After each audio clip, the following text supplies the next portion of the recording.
The following program, The Russ Belville Show, is intended for responsible adults only. We advocate to the repeal of marijuana prohibition for adults. We discuss the science, culture, and controversy about America's marijuana laws. We do not advocate any illegal activity and encourage all listeners to learn their state and federal marijuana laws. Opinions and claims made by guests and advertisers on The Russ Belville Show are their own, and The Russ Belville Show cannot be held legally responsible for their validity or reliability.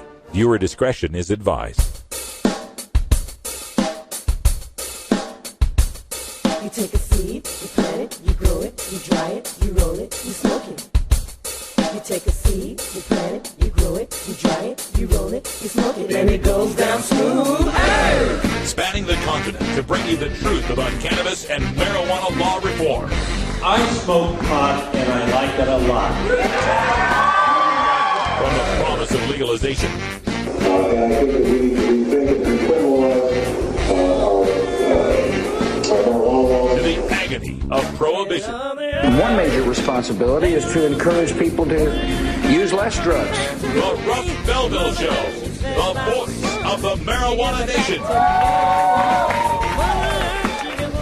Yeah, I hear you had a question for me. Now, here's your host, Radical Russ Belville. All right, good day, tokers and tokettes, and welcome. It is Wednesday, January 23rd, 2013, and it's got to be 420 somewhere in the world. Are you fired up? Are you ready to go? I know I am today. We got a very special show for you today. As always on Wednesdays, we are joined by Dr. Mitch Earlywine, one of America's leading researchers on marijuana and its users. And he'll be joining us at 1:30, taking your live calls at 971-533-7111, or any of your cannabis science, history, culture, or health questions live in our chat room. You can just get into our chat room by typing /login and creating yourself an account on Ustream, and you'll be in the chat room with everyone else here in the cannabis community. Also on today's show, we are going to go behind the headlines and take a look, kind of an instructional look, if you will, at how to get statistics on marijuana and the drug war right from the federal government's own databases. You know, a lot of times when we're making these arguments, they like to question our bona fides and say, oh, you're just getting that stuff from pro-marijuana organizations. Well, we'll get it from that pro-marijuana organization known as the United States government. So check that out at Behind the Headlines. In our radical rant today, if you've been following my Twitter feed, you already know what I'm going to rant about today. My one non-pot smoking friend, Kevin Sabet, has actually responded to my creation of Project Samuel, Smart Approaches to Marijuana Use Except Legalization, and the how I got smartapproaches.com, Smart Approaches on Twitter, and Smart Approaches on Facebook. And he asks me not to demonize him, but to engage him in a civil debate. Okay, you want engagement, Kevin? I got some engagement for you coming up at 45 past the hour. Make sure you stay tuned for that one. But first, we've got to do our 420 radio news. And coming up in the headlines today, lawmakers in Hawaii want to legalize marijuana. Lawmakers in South Dakota are considering a medical necessity defense. Grand Rapids, Michigan is moving forward with decriminalization. Costa Rica, Mexico, and Colombia are talking to the U.S. about marijuana legalization. But the DEA still contends that if we legalize marijuana, more people might smoke it. Oh no. We'll discuss the fallout from that and more coming up on today's Russ Belville Show. Thanks for being here, and go to 420radio.org and become a VIP member today. Just click on Join Us and help support listener-supported public cannabis radio. We'll be right back after these messages from our 420 friendly sponsors. Support these advertisers because their ad money goes straight to the Russ Belville Show. You're tuned into the Russ Belville Show, the voice of the marijuana nation.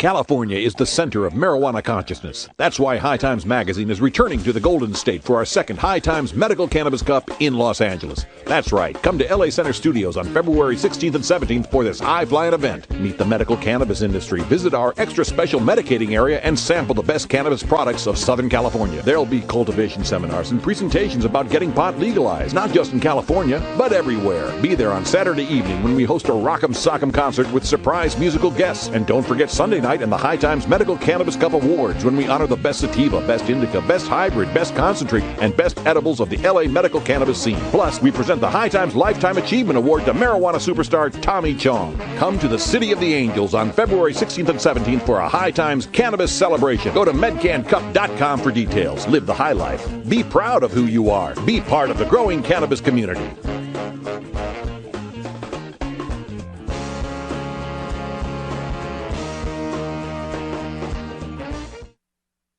The March issue of High Times Magazine is here, just in time for playoff season in the National Football League. But did you know that NFL players who use pot receive the toughest penalties in sport? In our March 2013 issue, High Times investigates the NFL's wrong-headed policies and examines how pot can help athletes off the field. We also tee up an outstanding profile of one of the world's greatest strains with the haze craze. Senior cultivation editor Danny Danko weighs in on the origins of this outstanding sativa. And editorial director Dan Skye takes a high-minded look at the outdoor harvest of 2012. Growers are getting higher prices for their product and strains are better than ever. Plus, we'll take you inside of one of the most unique gardens you'll ever see, a state-of-the-art underground bunker that allows growers to create the perfect environment for pot. Also in this issue, Saturday Night Live's Jason Sudeikis drops by to talk about his new film, Movie 43. And guess what? Jason likes pot. Plus, we cover the most important story of the year. Pot is legal in Colorado and Washington. Pick up the March issue of High Times Magazine for the very best marijuana coverage on the planet. Be part of the growing cannabis community. On newsstands now.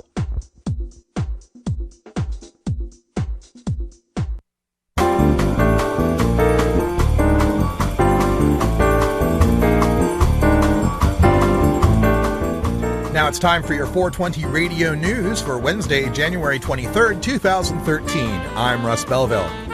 Hawaii lawmakers want to legalize marijuana. From Hawaii News Now, several key Hawaii lawmakers want to legalize marijuana in the Aloha State.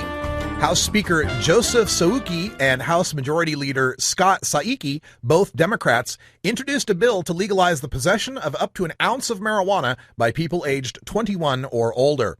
9 lawmakers co-sponsored a similar bill in the state Senate. The senators say that legalizing the drug will decrease crime rates and help Hawaii's economy. They say that legalizing the substance is, quote, natural, logical, and reasonable, end quote, given current scientific research and public opinion. South Dakota lawmakers consider marijuana bill. From the RapidCityJournal.com. 2 lawmakers, including a former Rapid City police chief, are seeking support for a bill that would allow anyone arrested with 2 ounces or less of marijuana to use a medical necessity defense in the courts. Senators Craig Teason, Republican of Rapid City, and Representative Dan Kaiser, Republican of Aberdeen, were looking Tuesday to line up supporters for the legislation, which they hope to introduce today. Teason said the intent of the legislation isn't to legalize marijuana or to allow storefront pharmacies. Quote, all they can do is defend themselves in court. They can bring their experts, they can show their disease or illness, and let the judge and jury decide, end quote, he said. The marijuana would still be confiscated at the time of arrest, and the person in possession would still be booked on criminal charges. Order against marijuana amendment lifted. From WZZM13.com. A judge won't stop a new Grand Rapids, Michigan law that makes small amounts of marijuana possession a civil infraction instead of a misdemeanor crime. Kent County Judge Paul Sullivan declined to order an injunction Wednesday, but he cautioned that a challenge to the law still remains pending. Grand Rapids residents in November voted to make possession of small amounts of marijuana a civil infraction. City officials say anyone caught with more than 2.5 ounces will be referred to prosecutors. County Prosecutor Bill Forsyth is challenging the amendment to the Grand Rapids City Charter, saying it would prohibit police from enforcing state laws regarding illegal marijuana possession. Laura Chinchilla, president of Costa Rica, in marijuana talks with Mexico and Colombia, preparing for U.S. pot legalization. This from HuffingtonPost.com. Costa Rica, Mexico, and Colombia have open talks with U.S. officials to prepare for the legalization of marijuana in some U.S. states, Costa Rican President Laura Chinchilla said Wednesday. The dialogue between the nations involves, quote, what is going to happen with legalization in some of the states in the U.S. and the impact it can have, end quote, on the battle involving international drug cartels, Chinchilla said in an Associated Press interview. The drug cartels that have become entrenched in Mexico, quote, pose a very important menace to our country, end quote, Chinchilla said. U.S. cooperation with Costa Rican authorities is needed because it is a huge consumer. Marijuana legalization would promote drug use, according to the Drug Employment Administration. Recent state efforts to legalize marijuana pose a challenge for the Drug Enforcement Administration because they would increase marijuana's availability and promote drug use, the DEA said in a filing released Wednesday. Quote, recently, efforts to legalize marijuana have increased. Keeping marijuana illegal reduces its availability and lessens willingness to use it, end quote, the DEA said in a financial statement for fiscal year 2012 made public on Wednesday. Quote, legalizing marijuana would increase accessibility and encourage promotion and acceptance of drug use, end quote. The DEA eradicated over 10.3 million marijuana plants in fiscal year 2009 and 10.3 million in fiscal year 2010, according to DEA data. That number has risen nearly every year since fiscal year 2004, when the DEA eradicated just over 3.2 million plants. According to DEA records, eradication of plants up until 2006 were 96 to 98% classified as ditchweed. The DEA no longer keeps data on what kind of potency of marijuana it has eradicated.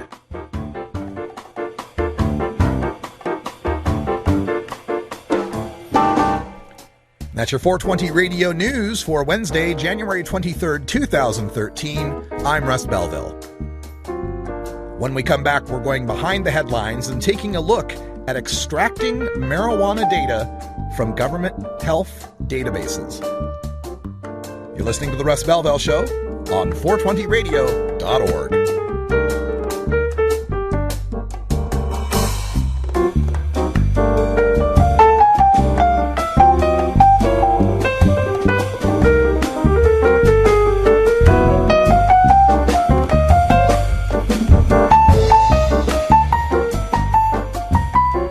The law offices of Omar Figueroa would like to remind you to stand up for your rights. Please do not give up your precious liberties. There's nothing wrong with standing up for our constitutional rights, and in fact, it's the only way to honor the Constitution that recognizes our natural rights. Treat law enforcement with respect and respect the Constitution by standing up for your rights. If you are detained or arrested, stand up for your rights by repeating, I respectfully invoke all my legal and constitutional rights. I do not consent to any search and seizure. I want to remain silent, and I want to speak to my attorney, Omar Figueroa. Omar Figueroa has more than a decade of experience in federal and California courts and graduated from Yale University, Stanford Law School, and Trial Lawyers College. Please contact the law offices of Omar Figueroa at 415-489-0420 or 707-829-0215. Or on the web at www.omarfigueroa.com. I'm Sub Cool from Team Green Avenger. At TGAgenetics.com, we are working on the leading edge of medical strains. Our strains are rigorously tested for THC, CBD, THCV, and other critical cannabinoids. Know your grow. Check out our genetic diversity at TGAgenetics.com, the home of Jelly Bean, Jack the Ripper, Vortex, and other award-winning cannabis strains.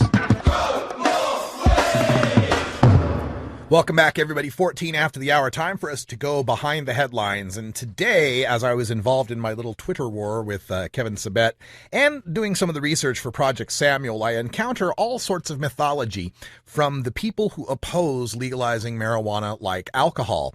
And in debunking some of this stuff, I refer to the Substance Abuse and Mental Health Data Archive, also known as SAMDA, which is a part of the Substance Abuse Mental Health Services Administration of the federal government. Now, this is a website that's open to the public, and it contains a plethora of data that the federal government has collected on drugs, drug users, and drug use. So in our chat room here, I'm going to paste the link for this website that we'll be using today. It's housed at the University of Michigan. That's why it's got the EDU address on it. And one of the things that I point out is that when Project Sam and Kevin Sabet and these drug warriors always talk about needing to get rehab for the people that are smoking pot, in some cases, apparently, that we're talking about a whole lot of people. There's 103.5 million adults aged 18 and older who have tried marijuana in their lifetime. There are 26.1 million adults aged 18 and older who have smoked pot this year, 16.1 million adults who have smoked pot this month, and 2.8 million adults who smoke pot every day, like me and Brian here. And some of you, maybe.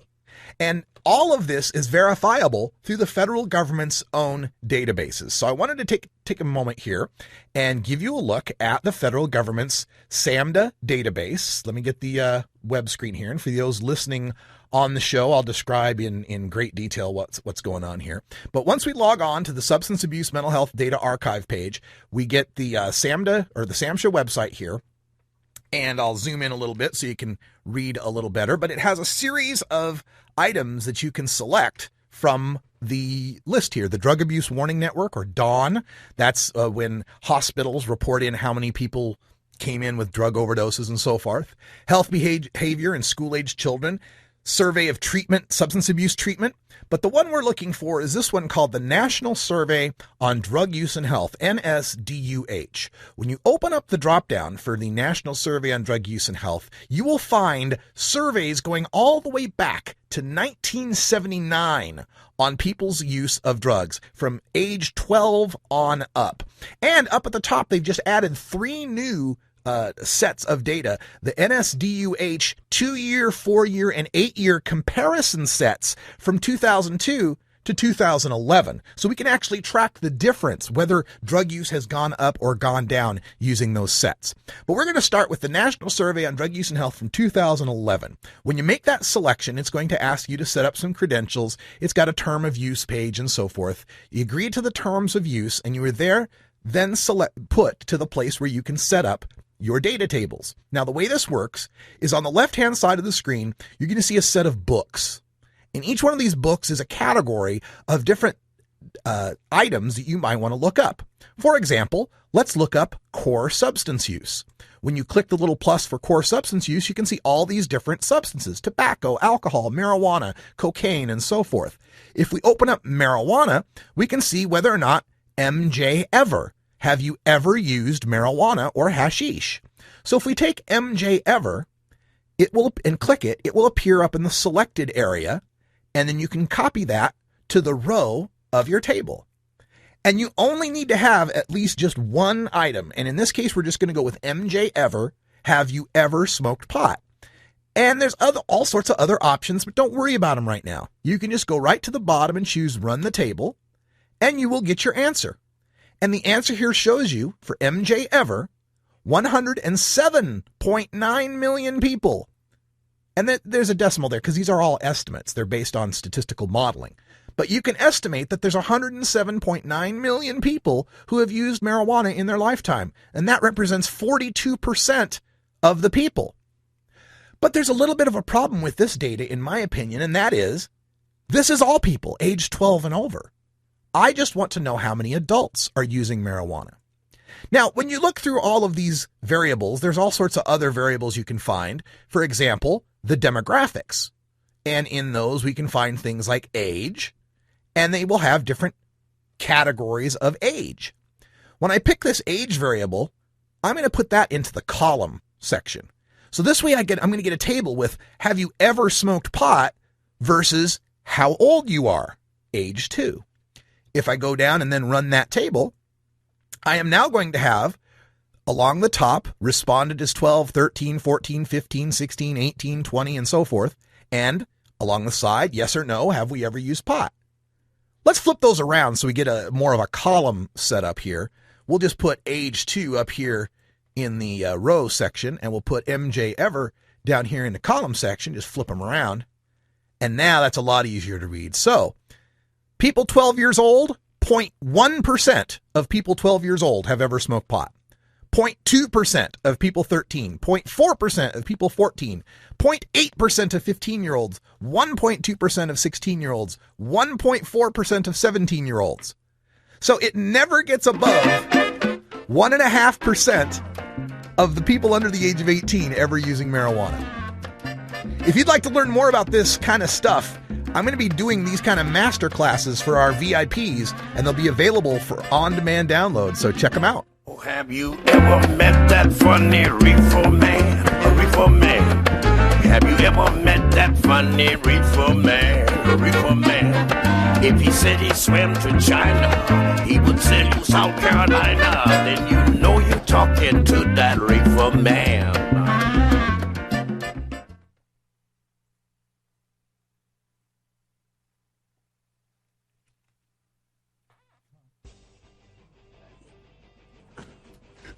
Where did you get this?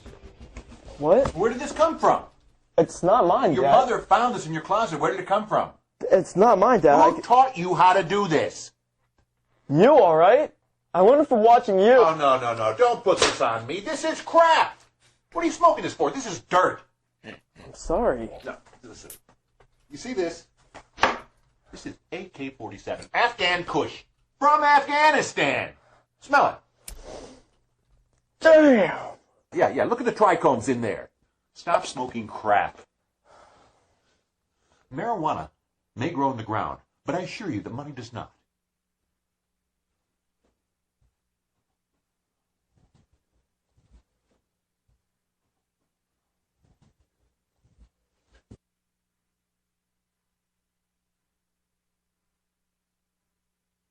Fun. Don't let him down, Fox. Ooh, yeah.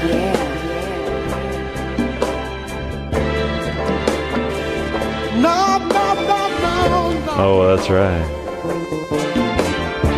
Yeah. Just like that, baby. Don't stop.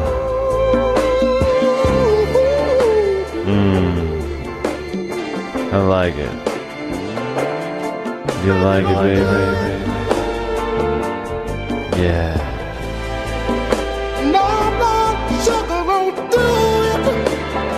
Feels good, right?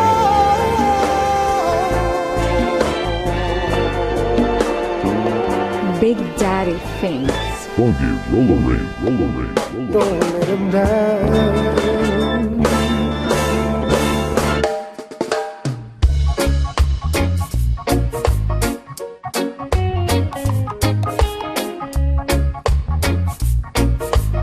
Everyone knows music and marijuana go together, so let's wind up our 20 after break with the Russ Belville Show's Daily Toker Tunes, the best in pod-safe 420 music from around the web.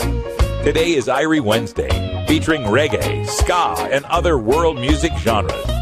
You can get downloads and more information about all our Daily Toker Tunes by visiting music.radicalruss.com. Now, sit back and enjoy your Daily Toker Tunes. All right, folks, it's Wednesday means it's time for us to get Irie, and we turn things over to Brian the Red, who's made a change, well, kind of an improvement to how we're listing the reggae flashbacks that has to do with Daily Toker Tunes. So check this out. So basically, if you've been watching or listening to my show since I started, I made it a point to never really play the same track twice. And I've pretty much stuck to that except for once. But I've decided that I know that not everybody is into reggae and they don't always listen to a whole show. But I've started to name the shows one of the titles of the tracks that I played during that show that really has more meaning, to me, and that I want people to really pay attention and listen to. So this next track I played last week, and it was the title to last week's show, Encouragement. This is by President Brown, and it's just dig the lyrics. I mean, it's got a message. That's what I Right now I say unity is strength, and sometimes your brother needs some encouragement. Wow. Each one teach one, each one help the other. Yeah, you know. Just a word of encouragement could make your little sister don't give up on life. Just a word of encouragement could make another brother don't commit suicide. A word of encouragement just a word of encouragement. Could make another brother don't commit suicide. Love is stronger than pride. If you see your brother fall, help to pick him up, no bother laugh if him a ball. He might just give up cause it's no easy at all. Right now this call is for all. Treading the road of life sometimes is not an easy task. Many rivers to cross, we go talk to the boss. Not mentally fit, so somehow we get lost. Man searching and looking for the opportunity to turn his dreams into reality. Some encouragement could have given him some strength. Don't you ever sit on one side and cast judgment. Come along and sing this song, it's just a word of encouragement. Could make your little sister don't give up on life. A word of encouragement. Could make your little brother don't commit suicide. Just a word of encouragement. Could make your little sister don't give up on life. Just a word of encouragement. Could make another brother don't commit suicide. Love is stronger than pride. If you see your sister fall, help to pick her up, no bother laugh if she a ball. She might just give up cause it's no easy at all. Well, this call is for all. No man is an island, no man stand alone. Good words are sweeter than even honeycomb. Healing to the flesh and is soothing to the bone. So when a man a try, never you put him down. If him direction wrong, give him correction. What you think about the plan, give your opinion. Cause a positive suggestion might just help that man. Come along and sing this song, it's just a word of encouragement. Could make your little sister don't give up on life. A word of encouragement. Could make another brother don't commit suicide. Just a word of encouragement. Could make your little sister don't give up on life. Just a word of encouragement. Could make another brother don't commit suicide.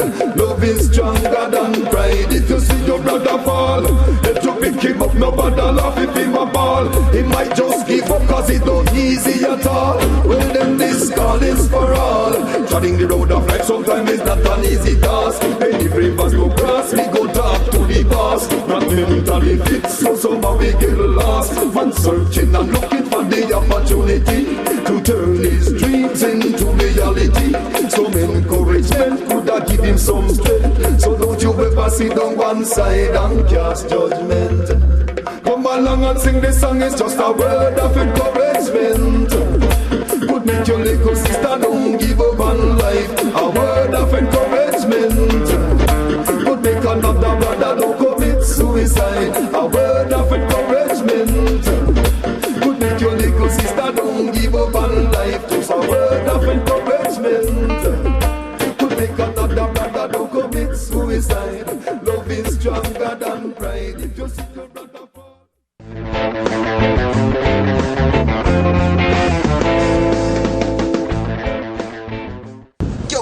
Yo, what's good, doggy? I heard you looking for that fresh slice. Haha, J-Love.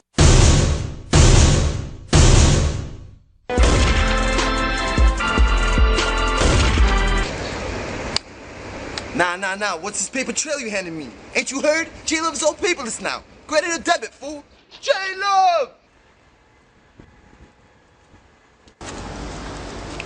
Oh, yo, what's good, doggy? Looking for that green? Yo, I got you, man. I got the special. Check it. Yo, I got 223 bags for 53 bucks. Nah, man. You trying to pull a fast one on J-Love? On J-Love? That's 23 bucks. You know 23 bags is gonna win you 25 bucks. Yo, you got my money, little Bow Wow?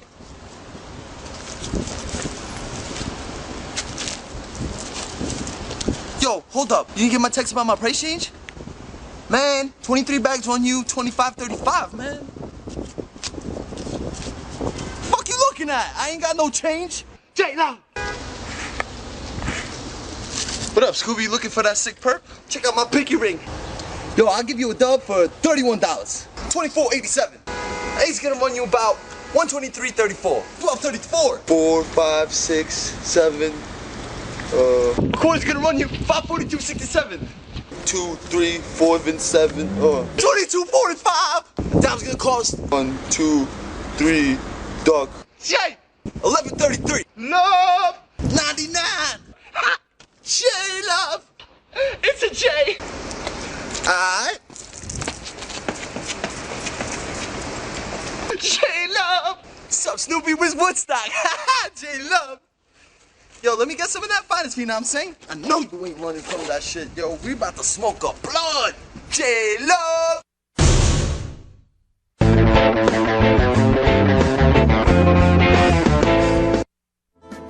There is a peaceful solution called a peace revolution. And now let's take back America. Hi, this is Willie Nelson. Like millions of freedom-loving Americans, I'm a marijuana smoker, and I don't think that should be any of the government's business. There's absolutely nothing wrong with the responsible use of marijuana. The next time you light up, take the time to let your elected officials know how you feel. It's time we legalize marijuana and stop treating marijuana smokers like criminals. For more information on how you can help legalize marijuana, please contact NORML at norml.org.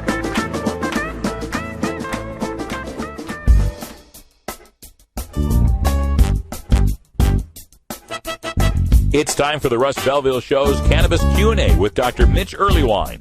Dr. Earlywine is a professor of psychology at the State University of New York at Albany and a leading author and researcher on cannabinoids and health, who pins the Ask Dr. Mitch column for High Times Magazine. Get your questions ready in our live chat or call in to 971-533-7111 now. All right, welcome back, everybody. The chat room is already going woot, woot, and displaying major hearts for you, Dr. Mitch. They're glad to have you back.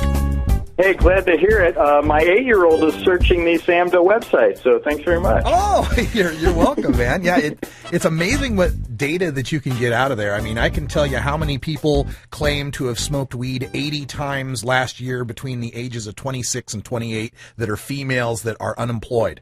I mean, it's just amazing what's in there. Well, you paid for it. You ought to be able to do it. I guess so. And, we're going to do more of that. We're going to give some education to folks, because I know there's a lot of our listeners are kind of volunteer activists in their parts of the state. And when you go to these state hearings and these lawmakers, spout BS, you've got the federal government's facts to back you up. So we'll do a whole lot more of that. Now, Dr. Mitch, for this segment, we always let you open up and let us know what's new in the world of cannabis science or studies or polls. So what's new? There's a new study out of Brown University that's appearing in Drug and Alcohol Dependence later this month, and it's about working memory and impulsivity and marijuana-related problems. And I feel like these are nice researchers, but they're making some of the mistakes that we see a lot. So they ran a whole bunch of different tests on these folks, and the headline, of course, reads that they're marijuana-related problems. When you look real close, the most common marijuana-related problem is people say, marijuana made me procrastinate. Okay. So, we're talking a serious problem here. And then there are 2 working memory measures, but really only one of them helps predict these problems. And the impulsivity predicts these marijuana-related problems. The problem is impulsivity predicts a whole lot of problems in life, and so we don't have any control problems that it also might have predicted. So I'm just really at a loss for how to interpret stuff like this. But this was NIDA funded, and Drug and Alcohol Dependence is one of the best journals in the field, and so it kind of lets you know how we're sort of grasping at straws here, now trying to make it look like, ooh, marijuana, it's so evil, and it's just not showing up. Yeah, absolutely. And we've seen this with the Project Sam people and some of the stuff. One of my commenters remarked how far they're looking, how hard they are trying to find something bad to pin on marijuana because now everybody wants to legalize it. Exactly. Now, we do have a question from our chat room coming up. And folks in the chat room, if you want to get your question in, just type a capital Q and a colon and a space, and then that'll put a big old Q, and I can pick them out real easy. Joshy Dude in our chat room wants to know, what do you think about the new, well, I don't know if it's new, but the trend now toward raw juicing of cannabis? So I've heard from at least 3 people who just swear by it, say it's the greatest thing ever. I'm a big fan of juicing of green veggies in general, and the data on that are not extensive, and unfortunately the data on this are non-existent. So I just don't have any science to point to about it. I'm curious if folks experience any subjective effects or any kind of high with it, and would love to hear from more folks who would be willing to email me about it. But I don't have any recommendations to make either way. The THC probably isn't very bioavailable, given that it's just raw plant leaves, and I'm apprehensive about recommending it just because it would be really expensive, and it might not be any better than, say, juicing spinach. All right. Well, if you want to get your email into Dr. Mitch on your experiences with juicing raw cannabis, you can email 420research@gmail.com. That's 420research@gmail.com. We have a lighthearted question coming in from Trickster, who wants to know, Doctor, who was your first Doctor Who, and who is your favorite Doctor Who? Alas, every time I watch Doctor Who, I'm usually at least 2 milliliters of tincture into the evening, and so I would be hard pressed. There's an episode where these people have found the guideline to the air conditioning vents in their spaceship, and they think it's the Bible, and I really love that one a lot. All right, there we go. We are a diverse crowd here, and we all like the Doctor Who. Okay, so let's see. Looking through my chat room keeps jumping on me, so I have to get here. Whatever happened, and this is a question coming in from Mighty Mike, whatever happened to low THC strains? I want a little buzz, not a hammer to the skull. As one of my favorite Portland connoisseurs of cannabis would say, can you count to one? So, in all honesty, these tend to be dose dependent, and so if you could just take a little baby hit of one of these strong ones, odds are high not only would you have the effects you're looking for, but your exposure to any potential lung irritants would be next to nothing. So, in the words of former President George W. Bush, use less drugs. Exactly. All right. We have a question from Canna Bob, who wants to know, does cannabis smoking have a positive or negative effect on hypertension? So it's curious because you do see blood pressure decreases in response to cannabis, but it's just not reliable enough to, say, become a medicine. So the duration of the effect isn't really long enough to replace blood pressure meds, and it's not consistent enough or predictable enough, at least given the variation in strains that we have, to become a new medical use. But I'm sure there are folks out there who are eager to investigate that. Mm-hmm. Following up from our chat room, Wake Up Dead says, if you're looking for low THC strains, move to Ohio. Okay. I wanted to get a question in too, Dr. Mitch, in that, referring back to something we talked about last time, which is this Dunedin study, these researchers who claim heavy, consistent marijuana use in adolescence leads to an 8-point drop in IQ. Kevin Sabet and the Project Sam people jumped all over it. They put it all throughout all their press releases. Then Ole Rogeberg comes out and says, no, hold on, you didn't account for poor people. And then they've come back now and said, oh, yeah, but we looked at middle-class people, and the same thing happened. And the debate continues to rage on about this. I'm wondering if you have any new insights for us. Well, the clincher on those simulations that suggest that low socioeconomic status is probably part of that effect are perfectly done. And I mean, it's not that there are data gathered on that this is done mathematically, and it's absolutely correct. There's no way to say that. The Dunedin folks are saying, look, everybody in our sample was pretty much the same class, middle class, and so we feel like this estimate of the IQ effect is accurate because there's no real variation in socioeconomic status. I find that a little bit of an overstatement. If you look at the way they measure socioeconomic status, it's just not very strong. And what really matters here is sort of educational opportunity more than socioeconomic status itself. And so I feel like cannabis is not for the developing brain. I'm absolutely behind that. I'm understanding that in a whole bunch of different ways, just in predicting problems and things like that. Nevertheless, this 8-point drop predicted and stated as if it's some kind of decree from the Lord is just really not fair, not a reasonable estimate. Yeah, and one of the this is coming from Australian broadcasting company's science department, I think it was, and there was one of the doctors that was responding to the response, and he said, well, yeah, but another thing that this could be showing us is that people who have a predilection for smoking weed also have a predilection for taking up jobs that have less brain activity, and therefore they don't exercise their brain, and then therefore they turn out lower on IQ tests. And I kind of add, well, yeah, maybe they're not choosing to take jobs that are dumb jobs. They are forced to because they're P-tested. But is there something to that? Not only that, but also, see, the IQ tests later on really rely on acquired knowledge more than just your actual ability to solve problems in the abstract. And so if you happen to be high that day at school and you didn't absorb that information, then of course you score lower on the IQ test. And it's not that you're dumb, it's that you missed out on something. So it's really markedly more complicated than this just, hey, cannabis makes you stupid if you're a teen. Is there any evidence to suggest that IQ tests are culturally biased in any way? Well, see, this was my other big concern, and that sample has some Maori folks, some natives of the Australian area who, in all honesty, are really. We have no data to suggest the IQ test is the same for them as for other people. My dad gives a good example of this: is to try to ask an Eskimo to define the word orange.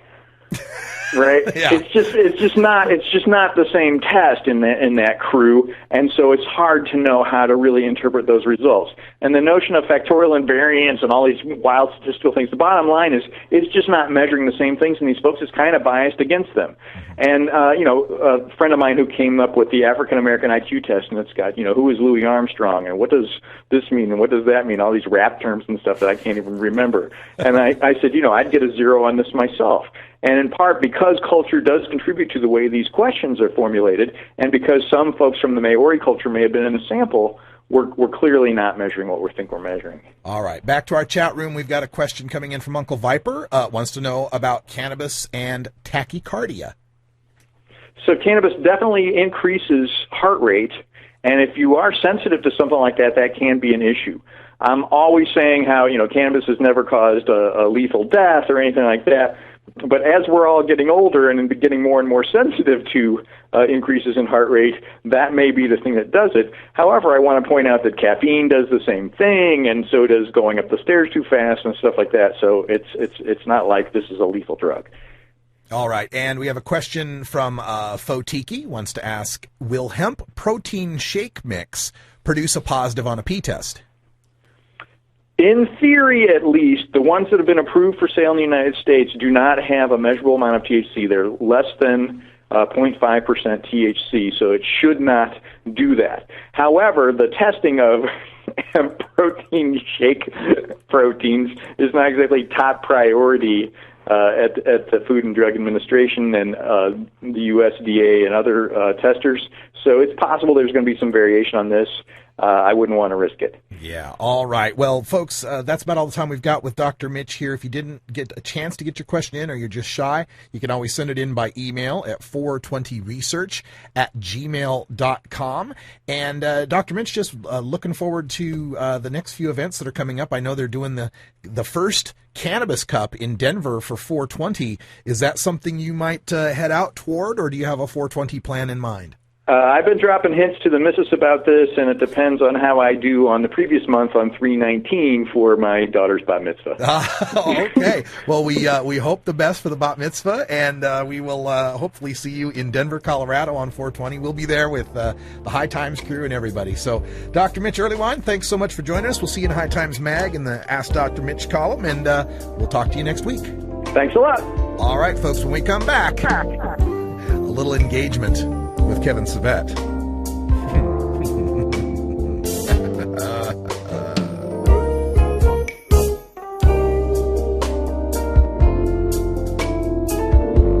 We'll be right back after these messages from our 420 friendly sponsors. Support these advertisers because their ad money goes straight to the Russ Belville Show.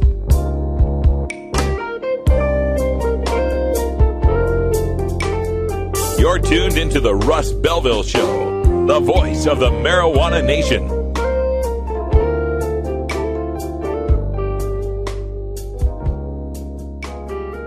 Tokers, there's no good reason to get your dog stoned. While it might not harm them physically, imagine being a dog who already begs for treats all day, and then imagine that dog having the munchies. Not cool. And now, a message from former President George W. Bush to remind the American people of our responsibility in our nation's war on certain American citizens using non-pharmaceutical, non-alcoholic, tobacco-free drugs. One major responsibility is to encourage people to use less drugs. That's right, America, use less drugs. Put down the Prozac, the Vioxx, and the Levitra, and turn to the herb.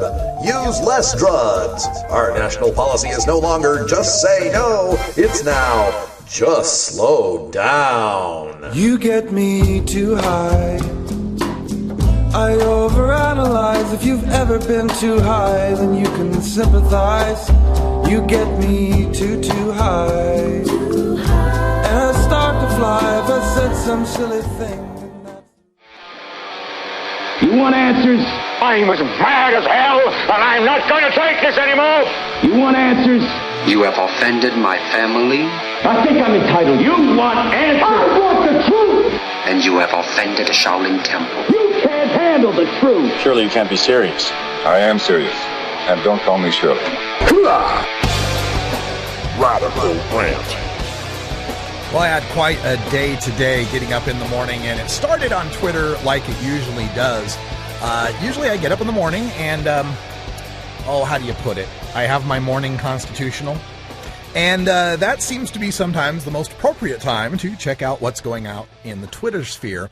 When I saw this tweet come out from my one non-pot smoking friend, Kevin Sabet, the only friend of mine who wants to put me in a cage, by the way, Kevin Sabet, who tweeted out about this IQ study that Dr. Mitch and I were just discussing. The headline of his tweet was Original IQ Study with Cannabis Valid After Reanalysis, and it linked to an Australian broadcasting company science report. So I responded with the Project Samuel account that I've got on Twitter, which is @SmartApproaches. Now I use this account and another account called @NotKevinSabet to take what Project Sam and Kevin Sabet say, and then I retweet it with a little bit of a change to it. For example, for this one about the IQ study, original IQ study with cannabis valid after reanalysis, I added, proving we must force rehab on adults by law. Right? So I've been doing this for a while, since I got the account put together in the smartapproaches.com website. I've been doing this for a while. And to date, Kevin Sabet had never responded to it. Well, today, my wishes came true, and he responded to Smart Approaches. And his response was this, @SmartApproaches, @RadicalRuss, what you are doing is embarrassing for you. But you should know we do not want forced rehab or forced prehab. Right. He continues in another tweet to say, we advocate for education and intervention as appropriate. We don't have all the answers. Don't have all the answers. Booked yourself as an advisor for 3 administrations, but you don't have all the answers. All right. Advocate for education and intervention as appropriate. And I've responded numerous times, and you can go check out my entire, Twitter feed if you like, because I just went nuts today on this thing, just going over and over and over. And in response to his as appropriate, I said, as appropriate as in police caught you with marijuana. His response to that was, no, that's not what I'm saying, and we registered many names, including what you have done, .org. Anyway, you're showing your true colors. Because I was kind of replying to him that the only person that was embarrassed was him twice by not registering the appropriate domain names for his projects and allowing, us unmotivated, unintelligent stoners to get up on his domain name and spoof him and place higher in the Google rankings. But, whatever. So in all of this, at the end, he says, you're showing your true colors. Don't demonize me, sir. Engage. Don't demonize me. Engage. All right. So you want my engagement, huh? Okay, we can make that happen. Let's start by engaging this little fella. As you may guess, this little fella is me, circa 1968. Now, around circa 1968, when this little fella is sitting in his crib and learning what's going on in the world, this little fella's dad was addicted to methamphetamine pills and alcohol. And while this little guy was, being taken care of by a mom who was pretty much, on food stamps and welfare while he was out, sometimes weeks at a time, when nobody knew where he was, this little guy was being raised by a single mom, a poor single mom on welfare and food stamps who some people advocate would have had to have passed some sort of drug test to get those food stamps. Here's that same little guy, circa, 2-3 years old.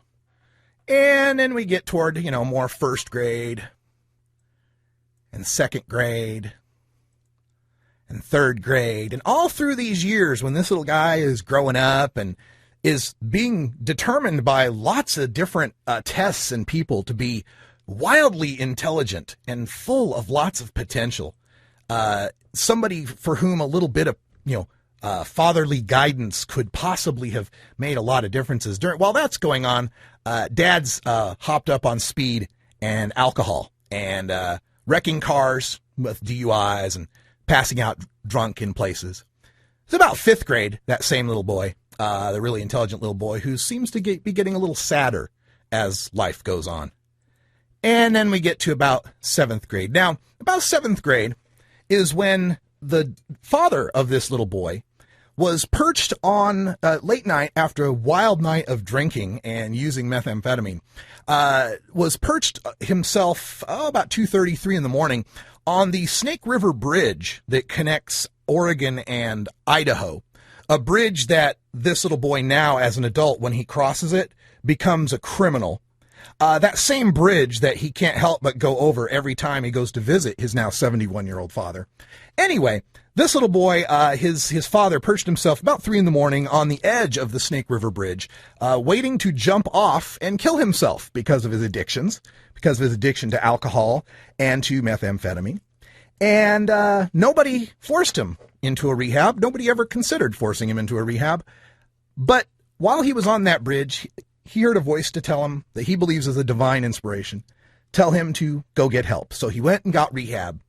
And he went to the hospital and got detoxified and did a 30-day inpatient. And he then not only did well in that rehab, because, again, he'd been in rehab many times. He'd kind of been forced there, coerced there from a couple of DUIs, from wrecking a car and so on, and told everybody he'd go through it and do just fine. But, of course, drug addicts being what they are. And, of course, this, Kevin, because you research this stuff. You know what addiction's like. You know that people don't really change until they want to change. Anyway, that father, he got the 30-day inpatient treatment and the detoxification, and not only continues to be sober to this day from speed and alcohol, but also, after getting out of that rehab, enrolled himself back at Boise State University, and after not having a college degree and, failing at everything and being fired from multiple jobs, went back to college, became a Dean's List honor student and the president of the Student Social Workers at Boise State University, and upon graduation, became a drug and alcohol counselor. That's about when we get to 8th grade for this little boy, and 9th grade for this little boy. I'm sorry, that's 8th grade, and the previous was 7th grade. And, during that time, Dad is going through treatment, and this kid is going to Alateen meetings and Al-Anon meetings his whole life. And hearing from Dad from all of his classes, all of the latest studies and all the latest information on addiction and the addicted brain and how addicts behave and what addiction is all about. Now, we get to about this photo when obviously haircuts were not a priority. And it's about 9th grade, 10th grade. This is about when I discover alcohol. Now, the alcohol thing, of course, Dad, being an alcoholic, had trained me over and over and over and told me over and over and over that children of alcoholics tend to become alcoholics over and over and over and over again. But I did anyway, started drinking.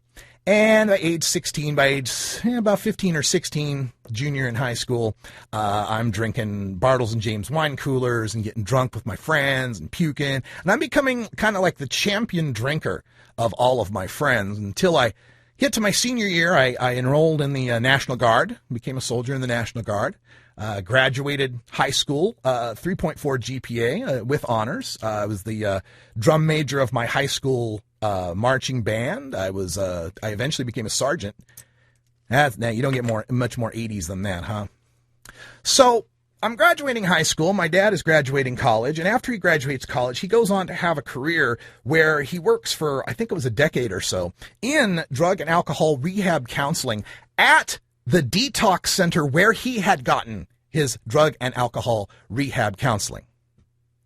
So, Kevin, when you come at me with all of this concern about drugs and people that need rehabilitation, dude, I'm with you.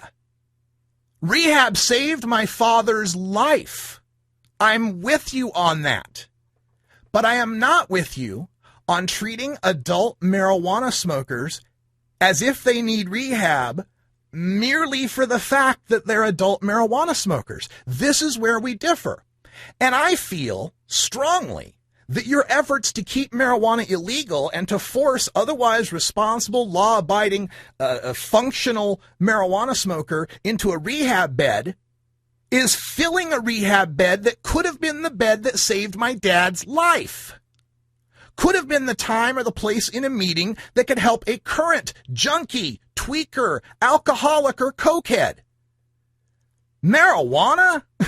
You want to do all of this over marijuana, and you refuse to acknowledge that anything that you put forth in Project Sam does nothing to stop the arrests, the incarceration, imprisonment, probation, P-testing of people who have what you deem to be too much marijuana for a personal amount, or to be selling or growing any of it.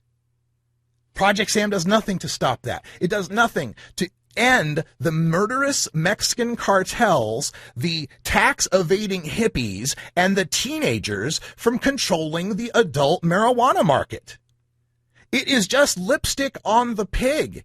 It is just another gilded cage for marijuana consumers, and that's what offends me so much.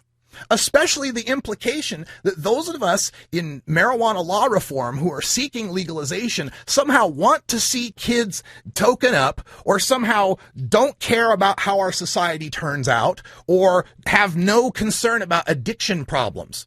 When in fact, by our actions and our review of the science that has shown this over and over and over again, going back to the British 1898 East Indies study, going back to the LaGuardia study of 1842, going back to the Schaefer Commission report of 1972, going to the Institute of Medicine's report to 1999, every single damn government that has ever commissioned a study on what we ought to do about marijuana has said at least it should be decriminalized. At least people should not be going to jail or being coerced by their government for using marijuana. And now the general public is with us and begins to see the truth of this, and it's got you guys running scared. It's got the entire rehab industry shaking. You want to know why? Because without marijuana smokers as the grist for the rehab mill, a lot of you guys go out of business. I did a little searching on statistics for Colorado, since your buddy Dr. Christian Thurstone runs a rehab center there and makes a lot of money on these forced rehabs. Did you know for 12 to 17-year-olds in the state of Colorado, 5 times as many of them, 5 times as many are in rehab right now for marijuana as in rehab for alcohol? From the ages of 12 to 17, 96,000 people in rehab for marijuana, somewhere around 20,000 in rehab for alcohol between the ages of 12 to 17 in Colorado. Now, guess what? Twice as many kids in Colorado drink as use marijuana. So we are discriminating by a factor of 10 on teenagers, putting them in rehab for their use of marijuana over alcohol. And I don't have any kids, so maybe I don't have an opinion on this, but I think a teenager in need of alcohol rehab should be a higher priority than a teenager caught smoking pot. Don't you? We're going to keep going on this. We got a whole another hour to fill, and I could fill too. So thanks for joining us, everybody. For Brian the Red, I'm Radical Russ. Stay tuned for Hour 2, Toker Talk Radio. We take your calls at 971-533-7111. What do you think of Kevin Sabet's opinions? Love to hear from you. Maybe he's listening. For Brian the Red, I'm Radical Russ. And everybody here at Roll the J Studios, which is Brian the Red and Radical Russ. Until next time, take care of each other, Tokers. About the plans the mother has grown. This time around, you know, if you haven't heard, we love it.